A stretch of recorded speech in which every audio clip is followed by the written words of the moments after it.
The soaring cost of maize flour would trigger a joint meeting between the Ministry of Agriculture and millers at Kilimo House with a view to avert the crisis occasioned by a shortage of maize in the country, the National Cereals and Produce Board's silos.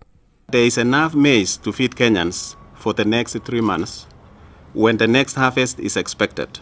But it is a question of how to stabilize the cost of maize flour, which is now going at an average cost of 104 shillings per 2 kilograms, that requires an urgent answer.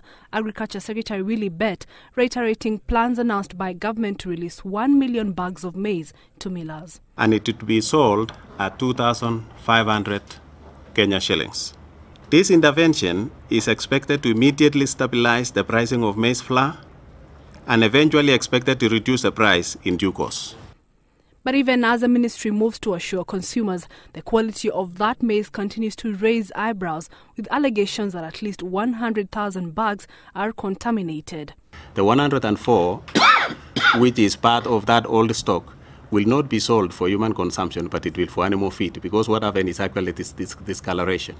What we were trying to do last week was to clarify that a lot of that maize was grade 3 and 4. What we then said is some of that was available for human from a very distant place. From Bungoma, it was mostly up in the west.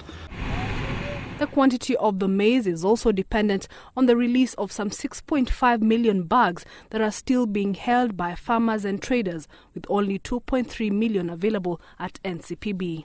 It is time for them also to release that maize because the harvest is around the corner. So we want to urge them also that they might not benefit much by holding that maize as we speak now.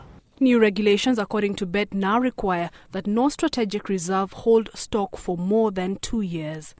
Esther Kahumbi Makori, Citizen Live at 9.